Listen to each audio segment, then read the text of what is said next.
గారికి అట్లాగే ఇతర ప్రజాప్రతినిధులందరికీ కార్యక్రమానికి ఇక్కడ విచ్చేసినటువంటి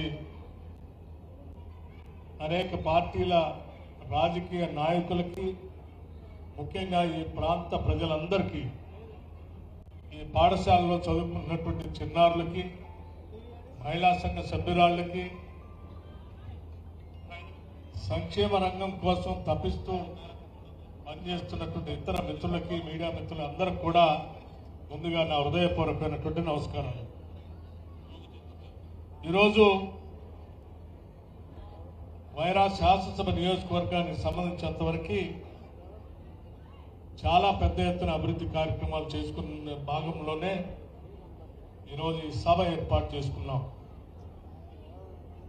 ఈ సభకు సంబంధించి ప్రధానమైనటువంటి కార్యక్రమం young India integrated residential school. Young India integrated residential స్కూల్కే ఇంత పెద్ద ఎత్తున కార్యక్రమం చేసుకోవాలని చాలా మందికి ఆలోచన కూడా కలగవచ్చు.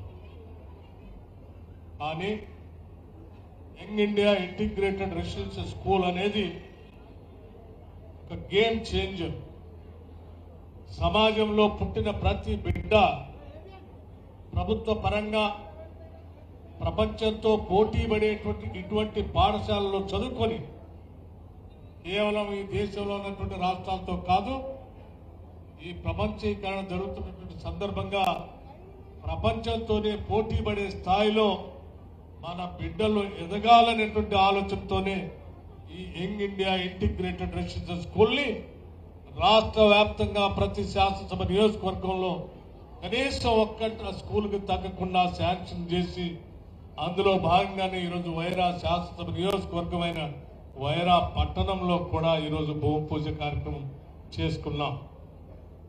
ఒక్కొక్క స్కూల్కి దాదాపు 200 కోట్ల రూపాయలతో ఈ స్కూల్ నిర్మాణం జరుగుతాం. 20 ఎకరాల ప్రాంగణంలో 200 కోట్ల రూపాయలతో ఇంగ్లీష్ మీడియంతో ఇంటర్నేషనల్ స్కూల్స్ లో ఉండేటువంటి అన్ని సకల సదుపాయాలు ఈ స్కూల్లో పెట్టి పాఠశాల విద్యాబుద్ధులు నేర్పేటువంటి టీచర్స్ కూడా అక్కడే వసతి ఏర్పాటు చేసి వాళ్ళు కూడా అదే స్కూల్లో ఉండేటట్టుగా కావాల్సినటువంటి ఏర్పాట్లు చేసి ఆ పాఠశాలలో చదువుతున్నటువంటి విద్యార్థులు చదువు ఒక్కటే కాదు, చదువుతో పాటు ఇతర కరిక్యులర్ యాక్టివిటీస్ కూడా ఉండేటట్టుగా, అంటే స్పోర్ట్స్ లో ఉంటే స్పోర్ట్స్, లిటరరీ యాక్టివిటీస్ లో ఉంటే లిటరరీ యాక్టివిటీస్, ఇంకా ఏ ఇతర రంగంలోనైనా వాళ్ళకి ఆసక్తి ఉంటే ఆ ఆసక్తిని గమనించి వాళ్ళని ప్రోత్సహించే స్థాయిలో ఉండేటువంటి వ్యవస్థని ఈరోజు ఆ స్కూల్లో ఏర్పాటు చేసి ఈ స్కూళ్ళు బహుశా భారతదేశంలోనే ఇటువంటి స్కూళ్ళు ఏ రాష్ట్రంలో కూడా లేనంత స్థాయిలో తెలంగాణ రాష్ట్రంలో మనం మొట్టమొదటిసారి ఇంత పెద్ద ఎత్తున ఏర్పాటు చేసుకుని ముందుకు పోతా ఉన్నాం. దాంట్లో భాగంగానే ఈరోజు వైరా పట్టణంలో కూడా భూమి పూజ కార్యక్రమం చేసుకొని ప్రారంభోత్సవం చేసుకోవటానికి త్వరితగతిన పనులు మొదలుపెట్టాలి అనేటువంటి ఆలోచనతో ఈ కార్యక్రమాన్ని ఏర్పాటు చేశాం. క్వాలిటీలో కానీ లేకపోతే విధానంలో కానీ జరిగే పనుల కార్యక్రమంలో కానీ ఎక్కడా నిధులకు ఇబ్బంది లేకుండా ఈ పాఠశాలకు కావాల్సిన నిధుల్ని ఇప్పటికే 30 కోట్ల రూపాయలు జిల్లా కలెక్టర్ గారి అకౌంట్లోకి రాష్ట్ర ప్రభుత్వం నుంచి ట్రాన్స్ఫర్ చేయటం కూడా జరిగింది. అంటే పని అవుతా ఉంటే అవసరమైతే 15 రోజులకు కూడా 15 రోజులకు ఒకసారి కూడా బిల్లు క్లియర్ చేయడానికి కావాల్సిన వ్యవస్థని నిధుల్ని జిల్లా కలెక్టర్ గారి అకౌంట్లో ఏర్పాటు చేశాం. ఇంత ప్రత్యేకమైనటువంటి దృష్టిని ఈ విద్య పైన స్థాపించి ముందుకు వెళతా ఉన్నాం. ఇక్కడ ఉన్నటువంటి తల్లిదండ్రులకి, ఇక్కడికి వచ్చినటువంటి నాయకులకి, ఇక్కడికి వచ్చినటువంటి మీడియా మిత్రులు అందరూ కూడా నాకు తెలిసి ఈ సమాజం అభివృద్ధి చెందాలని, ఈ సమాజం వడివడిగా అడుగులు వేస్తూ అభివృద్ధి చెందాలని కోరుకుంటున్నటువంటి వాళ్ళే. అందుకే సాధ్యమైనంత మేరకు వారి పిల్లల్ని, వారికి తెలిసినటువంటి వారి పిల్లల్ని కూడా రాష్ట్ర ప్రభుత్వంచే ప్రారంభించబడినటువంటి రెసిడెన్షియల్ స్కూల్స్ లో విద్యా బుద్ధులు నేర్పించడానికి వారి ప్రయత్నం అంతా చేస్తా ఉన్నారు. కానీ అక్కడ పంపించిన తర్వాత గత 10 సంవత్సరాలు ఆనాడు పాలన చేసిన టీఆర్ఎస్ ప్రభుత్వ హయాంలో 10 సంవత్సరాలు అనేక రకాలైనటువంటి సరుకుల ధరలు పెరిగినప్పటికి కూడా వివిధ శాఖల్లో ఉన్నటువంటి వారందరికీ పెరిగిన ధరలకు అనుగుణంగా ఏ సంవత్సరం ఆ సంవత్సరం లెక్కగట్టి నిధులు ఇస్తూ ఉంటే కూడా కానీ ప్రభుత్వ రెసిడెన్షియల్ పాఠశాలలో చదువుకుంటున్నటువంటి విద్యార్థులకు సంబంధించినటువంటి డైట్ ఛార్జెస్ కానీ కాస్మెటిక్ ఛార్జెస్ కానీ 10 సంవత్సరాలు పెంచలేదు.